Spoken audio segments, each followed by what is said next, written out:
My name is James Frederick Coby, and at the present time I was born October the 26th, 1915. I lived and graduated Lebanon High School in 1933 and worked with my father up until I left Lebanon in 1939. My dad was in the metal business. I learned a lot from him. He had the only sheet metal shop in Lebanon. And anyway, the reason I left, I thought I could make more money. This town was really poor at that time. I mean, the city and the county was paying their employees with warrants.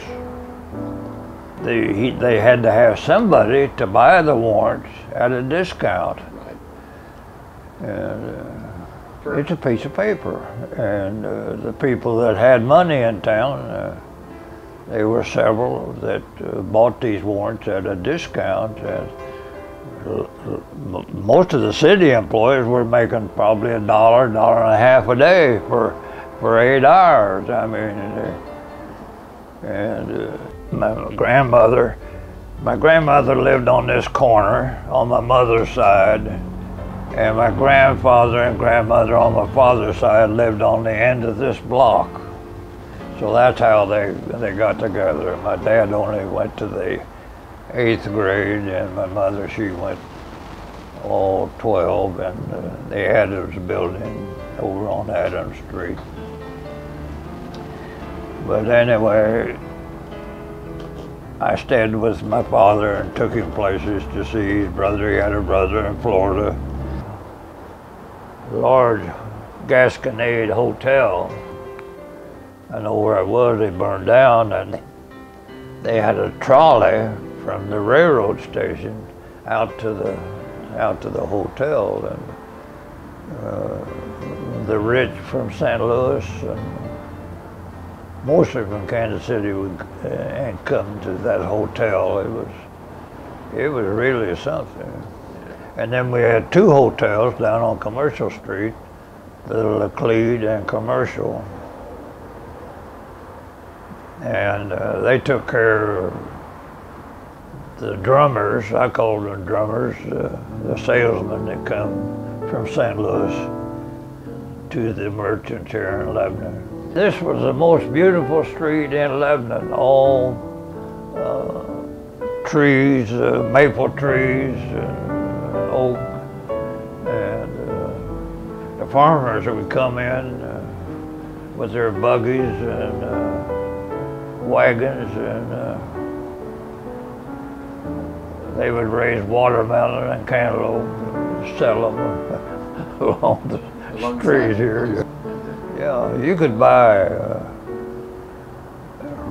gummed rabbits that were caught in a trap. The kids would bring them to town and sell them in the wintertime for 15 and 20 cents. We eat a lot of rabbit. That's right.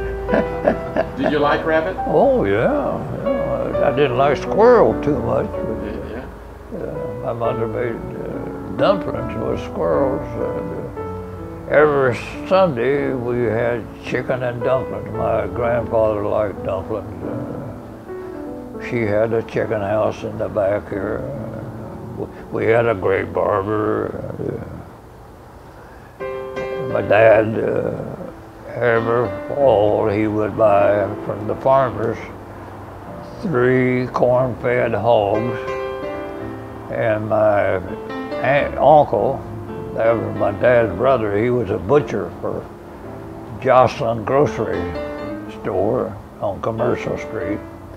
And on Sundays, down in the basement, we'd cut that hog up and can a lot of it, and mother would. Had a smokehouse in the back, and smoked the hams. But the women back there really had to work from morning to night. I mean, They had to wash the hard way, sometimes with a scrub board. We had a wash house, my dad did. But it was a chore. Everything had to be ironed in. The women had to iron, and darn socks, patch clothes. It was a different world, I mean, and didn't get credit for it, I mean. Of course, Sunday was a day of worship, and even on Sundays, my dad we had a garden, and then he would buy,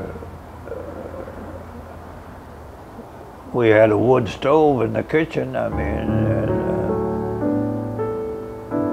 he would buy cordwood for around $2 a cord, and then he would have to get somebody to cut it up with a gas engine.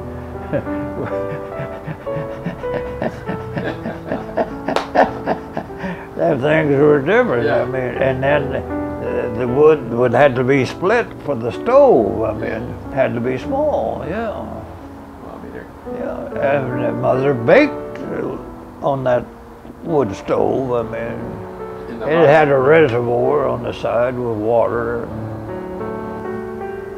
And another big thing that I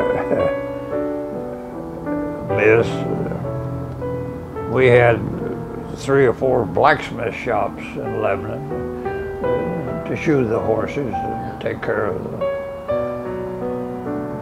the livestock. And, there was a place on Madison Street, Jack England's. He made wagons, and he done blacksmithing, and he had a son by the name of Buck. And every 4th of July,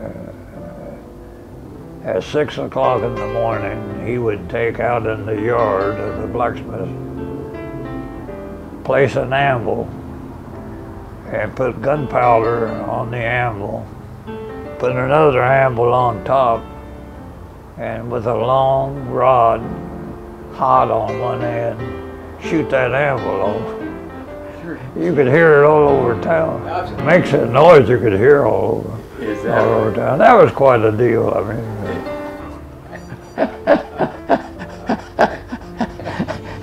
Fire department. They would have different whistles that they would blast off to call the volunteers to the fire department. And also at noon, at 12 o'clock for lunch, they would blow the whistle. And then at 1 o'clock, at an hour for lunch, they'd blow it again. And the telephone system back then was the ring. And the country's phones, they had a certain ring. And it was a different ball game back then. I mean, yeah, well. My name is James Frederick Coby. And at the present time, I was born